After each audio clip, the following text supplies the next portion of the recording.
let's call it.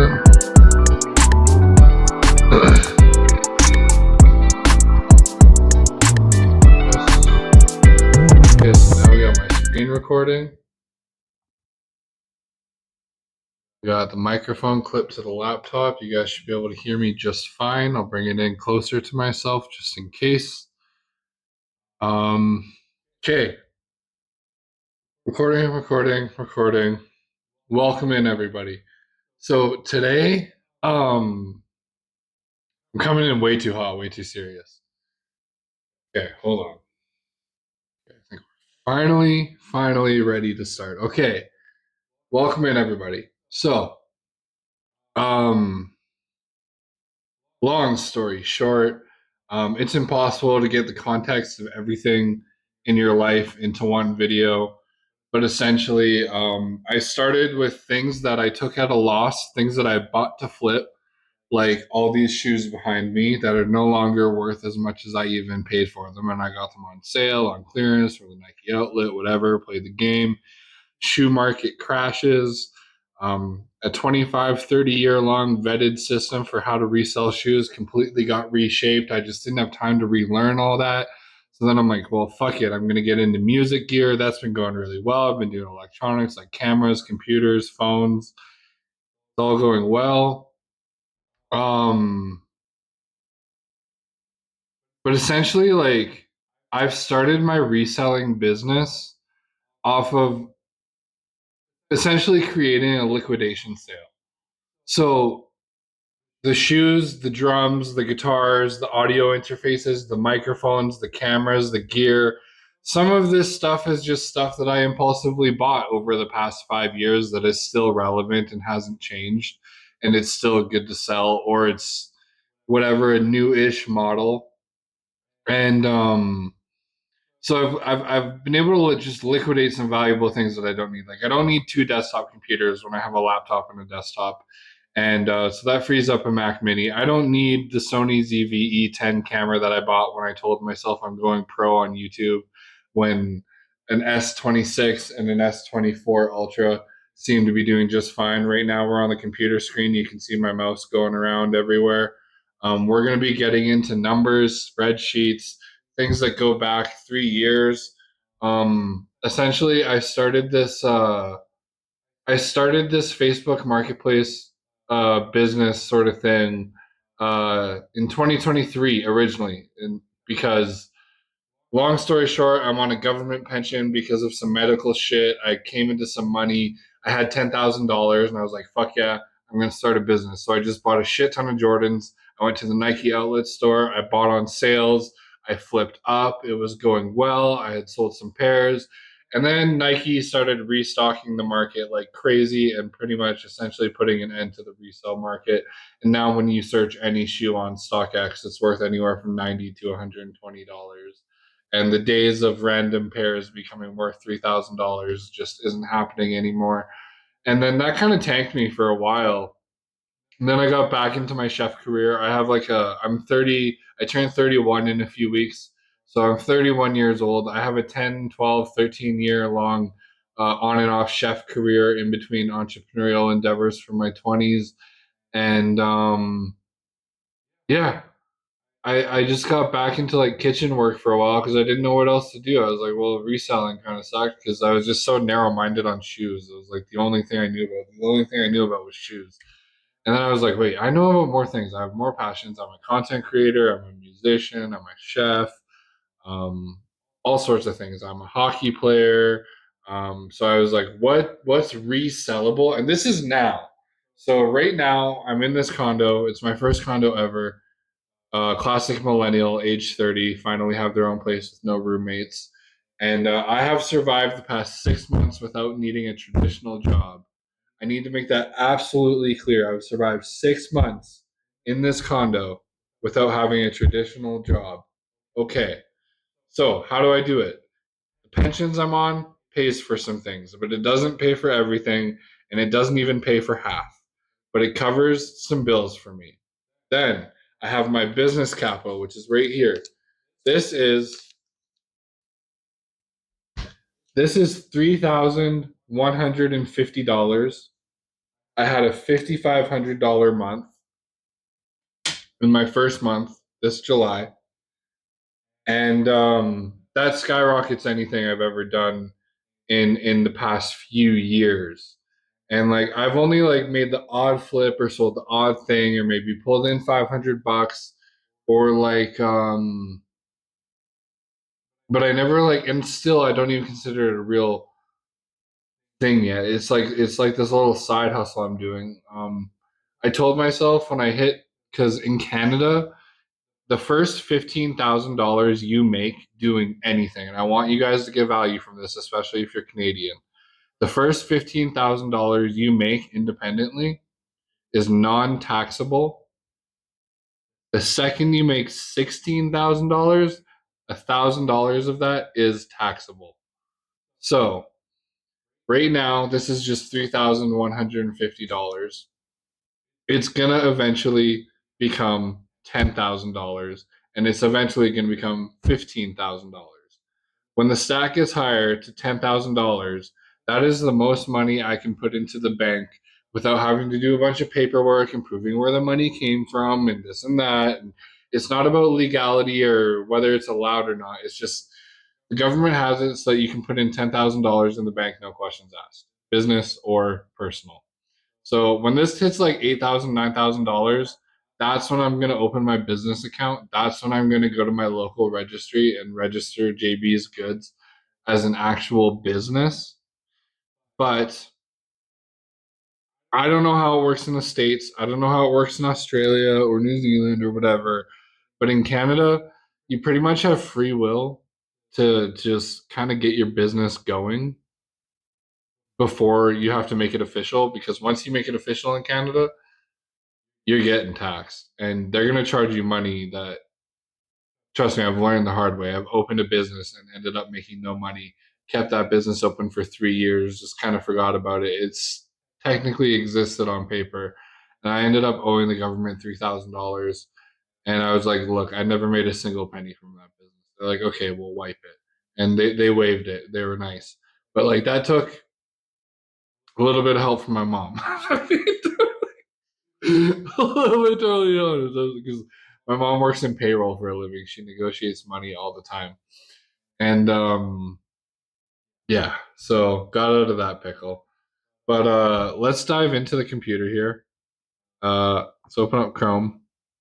Let's go to what are we going to go to? I just need to go to my drive.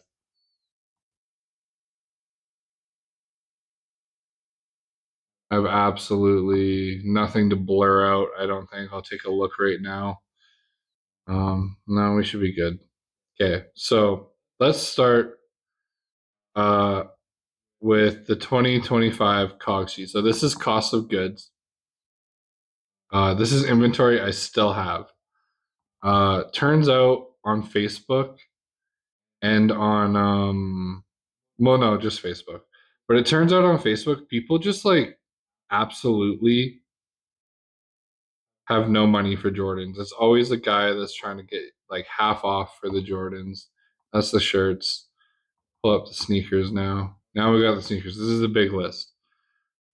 So all these shoes, as you can see on camera here, they're right there. That is 26 to 28 pairs of Nikes and Jordans and one pair of Pumas. And then now coming back onto the computer screen, you see the inventory list with all the SKU numbers, everything. The only thing I'm missing is the StockX links. If I just had the StockX link for every shoe in here, that'd be a really good addition. But this spreadsheet is really, really old.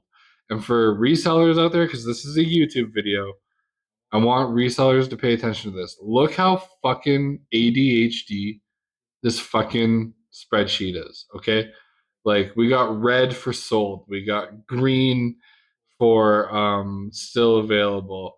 We got random colors for each fucking column here that, and then we got a giant purple line.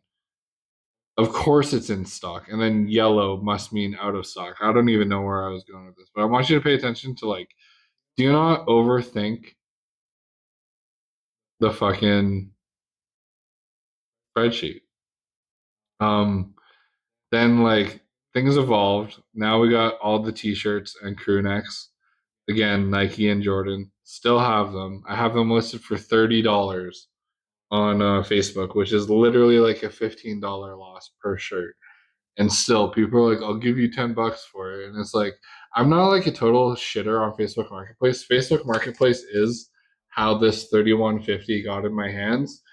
I used some of the money to support myself. I paid myself, and I also reinvested in things like the electric drum set that may or may not be on camera, and a guitar that I have in my car because, yeah, we'll get to that later. But Facebook Marketplace is great for selling like medium to high ticket items. Um, like my camera, my gimbal, my audio interface, a few microphones, those things go because those are the things people don't want to pay full price for. And in Alberta, people just really don't have anywhere to go to a big store to buy used music gear or like quality refurbished electronics. And that's where you can kind of swipe in as the reseller and offer people deals because like you can profit on things that you're still selling for less than retail price just through buying on Facebook, being the person to actually lowball someone, getting a low price, and then selling at a higher price, but seeing the value in something. Like I never lowball someone more than 10 or 15% of what they're already asking, and I can still pull out an extra $150 from that item. Um, I'll just turn you around for a second.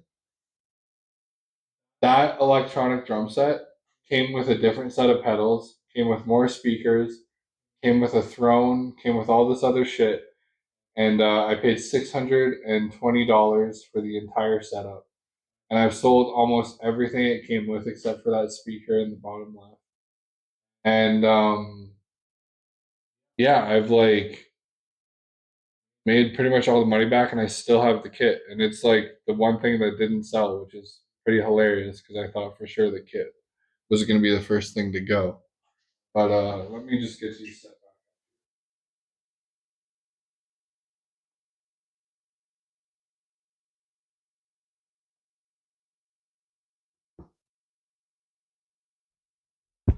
All right, let's dive back into the computer here. So it's really simple. You can do everything on Google Drive. So I got all my inventory from 2025. I have marketplace product descriptions. This is like a thing I was doing for a little while where I was like, I just, in case I get the same item, I want to already have something ready to go for it. This is probably something I should keep doing, but you know, you forget about it after a little while.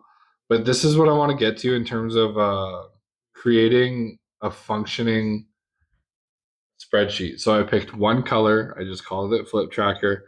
This is everything I sold in the month of July. This month, I sold the DJI gimbal. I sold the PS5. I sold a Scarlett interface. I sold a Roland electronic drum set. I sold Pearl Roadster drum throne, a camera lens, a Sony ZV-E10, an Iron Cobra pedal, an e-bike, and cymbals for a total of bringing in $5,564. Now, back on the camera. Okay, so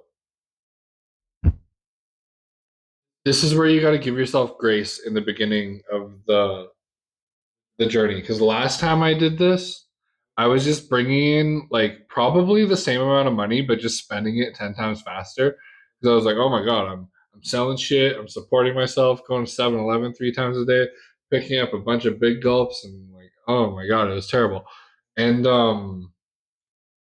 yeah, this time around, the money's come in, but where I say give yourself grace, I mean like when you're beginning the resale journey, and I'm still in the beginning, so I can speak for it. This, it doesn't matter how much of this is actually profit or what came from an item that you took a loss for or what you liquidated from something you just own or what was an impulse purchase thing that you have that's valuable that you can sell. The important part is that $5,564 came in this month, and it's the biggest month yet, and it's worth talking about, and I have the evidence. I can't stop holding it. This isn't like, oh my God, I want to spend it. Like this is the beginning of the beginning right here. That's what this means to me. And little simple tip. I don't like lined paper. I like to just have a sketchbook. Like, this is my new thing where I just write down what I'm gonna do and things I need to do and whatever the basic. We all have done this before, but something about it not being on lined paper frees up the mind. You're like, it's not a list of things I have to do. This just jotted thoughts. So it's a different psychology. But anyway, back to the spreadsheet. As you can see, it says bought for, sold for, total revenue profit. And I built this table before I actually loaded any information into it. And right now, I just put offloading for anything, for everything, except for the Pearl Roadster and the Iron Cobra that also came free with the drum set. And like then I was like, okay, 150, 120 right there. Sure. Called it a day. I can do the rest of the math in my head. I'm never gonna forget it. It doesn't have to be fucking rocket science. Like my last spreadsheets were. Could it be a little more detailed? Yes. But again, it's the first month. It's not important what was profit, what wasn't, what was a loss, what was an impulse buy. It's just important that money came in and you have the chance to create a repeatable process. So when it comes to creating a repeatable process, um, that's where eBay comes into play. Now, everything I'm about to say, I have no fucking clue. So like for those of you that are more experienced than me, feel free to comment, throw in tips. Um, I have experience selling on eBay, but I made the mistake. Hi, Piper. She's a good girl. I made the mistake of pricing items too low because here's my store, by the way. I made the mistake of pricing items too low and then getting flagged because, like, when you price things too low, eBay thinks maybe you stole it or you got it in an unfair way or whatever. And a bunch of my listings got flagged, and I just got super frustrated. I was like, fuck this, I'll just stick to Facebook Marketplace. And I've done a lot of learning since then. I've done a lot of growing since then. And I just feel like this time around, like it'll actually be not bad. Because as you can see, I have 17 reviews at 5 stars. JB's Goods Canada. I got my new logo here that I'm using on Facebook and eBay. Um, I have a ton of stuff to list that's already listed on eBay. I have one draft listing that I made today just to say that I put a dent in it. And my strategy, we'll go back to the camera now. My strategy is more like if buy low, sell high works on Facebook to Facebook, the number one gap that I see in reselling on YouTube is everyone is selling vintage clothes or the style of clothes that they're into and know the most about, or they're selling Jordans and shoes and trying to convince you that shoes is still something that's viable, which maybe it is. I don't know. I kind of gave up on shoes. I did shoes. I just have to get rid of these and then I'll never get shoes again. And but nobody's shipping big items. Like you see a lot of big items for sale on eBay. Obviously, the shipping costs more, but the profit margins can be bigger on higher ticket items. But things like guitars, things like drums, things like big mixers, keyboards, like that's the sort of stuff that I know the most about that I'm getting. Like that drum set right there that you see, this is a blue Tay Pro X. It's a birch shell pack, 7 piece, 7x5 snare, 8x7 tom, 10x8, 12x9, 14x12, 16x14, 20x16. Like I know everything about this kit. I got it for $400. Didn't even have to talk anyone down for it. The guy just like was selling it for $400. And then I like took it home and I have it listed for like $800 right now. Piper, it's okay. Do you want to come on camera?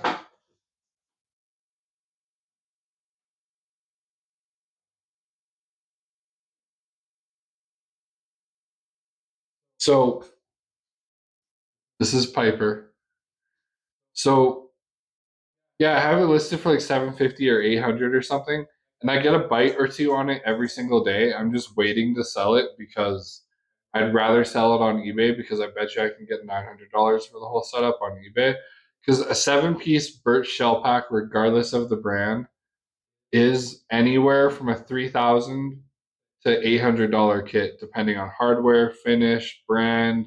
And Tay's not like a super popular brand, but they were reputable at one point, and they've always made great gear, and their resale value is okay. So like charging $750, $800 for it is a great steal. Had the kit been listed for even $600 or $700, 750 for me, I still would have bought it for myself to play because I am a drummer and I do know how to play drums. um, it's a good buy. I know it's a good buy. And the data on Facebook Marketplace, like Facebook is good because you get to communicate with all your customers. You get to know their questions, what they're looking for, and when they show up, you get to see your avatar customer in real life. You get to see who's actually buying these things off of you. And I think that data is going to translate really well into I think that data is going to translate really well into eBay, even though I never have to meet any of these people really ever. You just ship things off. But back to the other point, like nobody on, like, I don't see any resellers. I'm not going to name names because I look up to a lot of these people on YouTube, but they're all selling either like garbage remotes from 20 years ago and like toaster ovens they refurbished, or they're selling vintage clothes, or they're selling shoes, where they're doing sunglasses, but nobody, like, I've literally searched it up on YouTube. If you search up reselling music gear, you'll see like a video with 3,000 views of a guy talking about how he sells music gear on a website called Reverb. And Reverb is a really popular website to buy gear off of. It's just somewhere you go to buy a really expensive used rare vintage kit, not like the stuff you would see from Guitar Center in the States or along the Equate in Canada. But essentially, if I take the drum skins off of all of those drums, I can probably put Piper down.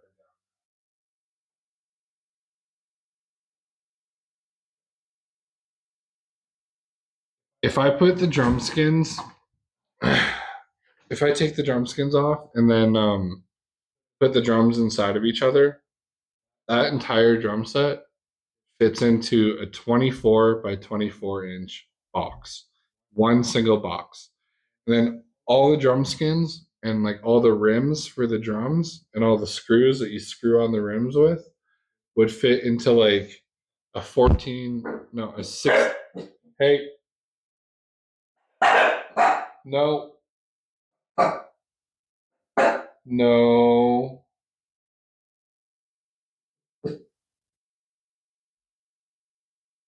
But yeah, they would fit into like all the hardware and all the rims and stuff would fit into like literally a 16-inch by 2-inch box in plastic bags. So I could fit that in the trunk of my car. I could ship out one drum set a day if I really had to. Like I'm not just like making this stuff up. Like I've done the math. I've broken down a drum set before. Um those drums definitely fit inside of each other. So like at least for drum sets and guitars, so long as you have like the right box, which it might cost more for a bigger box, it might cost more to ship it because it weighs so much and all this other stuff. But if you're turning a $400 drum set, which is already getting tons of bites at $800 to $750, then like the shipping in the box, this is where I don't know, and this is where I might need advice from other resellers. But the shipping may not be worth it.